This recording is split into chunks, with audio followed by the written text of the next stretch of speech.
we've been fighting for Anne and Holly Gregg for some time. If you don't know about them, Holly is Down syndrome, and she's a young lady now, but in her earlier life she was raped and abused by a gang of paedophiles in the Aberdeen area that included people from the establishment. So we're talking judges, policemen, etc.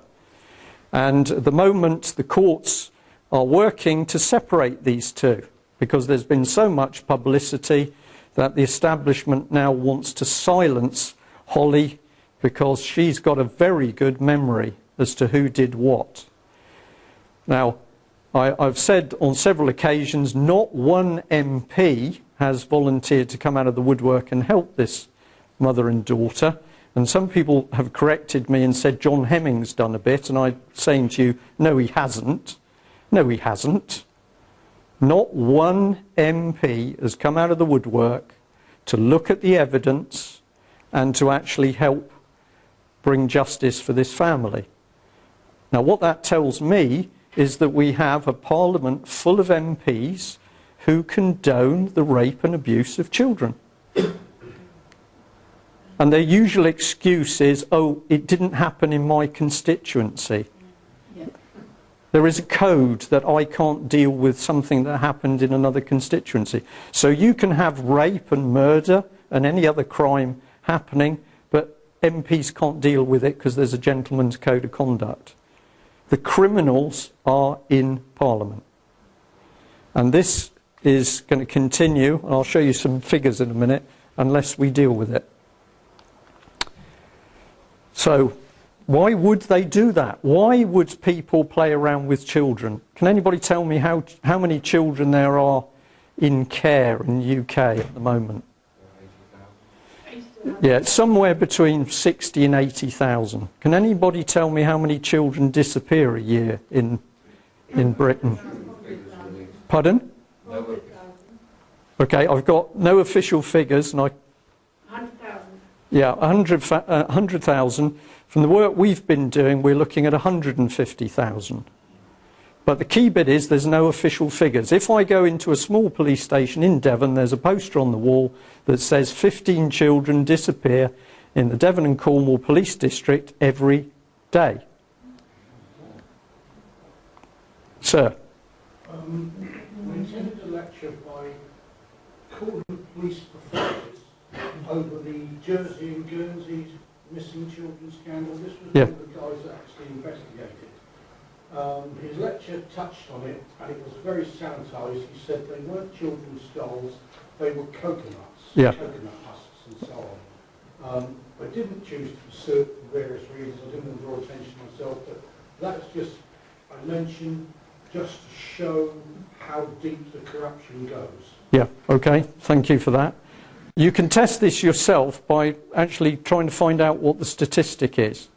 But we know that there's for certain there's between 60 and 80,000 children being cared for at the moment, and on average they're taking 10,000 children a year from families.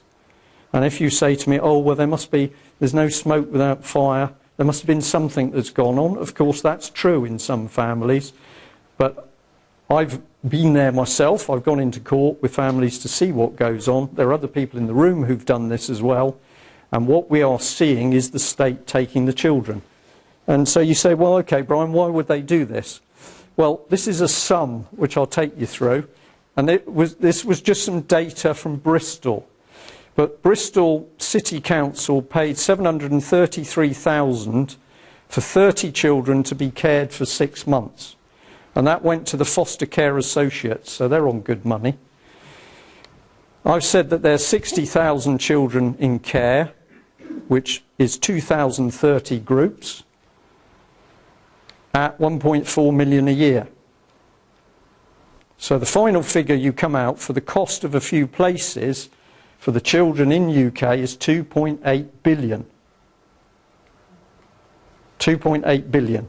Now, another gentleman, I think actually it was David Noakes, credit where it's due, David had a look at the figures for the legal teams, and he came out with a figure of 20 billion as to how much they were making through the courts and the law firms and the QCs and the barristers and the solicitors and the psychologists and the psychiatrists and the psychotherapists and the care system. They were just making that through the courts. This is just to show you what children are worth for being cared for. So any child is worth millions of pounds. And if you say to me, why are they doing this? I'll say to you, the principal thing is for the money. Children are a commodity to be bought, used, abused as required. Yeah? I wish I could have taken you all into court with me yesterday, because if you had been there in the public gallery, of course there wasn't a public gallery, but if you'd been there, you would have been shocked to hear what the lady judge had to say. She talked about views. That is your view. And we gently said we thought the court was about truth and evidence. We asked her if she understood the law, and she said she did, but I'm pretty confident she didn't. But essentially, against the parents, you had a lawyer for the local authority, and you had a lawyer representing the guardian, and they worked together. It's obvious. Yeah? So I can only give you a snapshot, but if you really want to understand how bad things are in UK at the moment, you've got to look at what's happening to the children. And then you say, well, is this a new phenomena?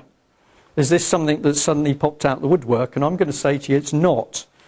Now, we got hold of a very interesting book recently. I'll read a bit of this, because you probably can't read it at the back. But this is talking about English settlements in America. And in 1615, they already had a labour shortage. And in 1617, the London Common Council and the Virginia Company considered sending vagrant children to Virginia.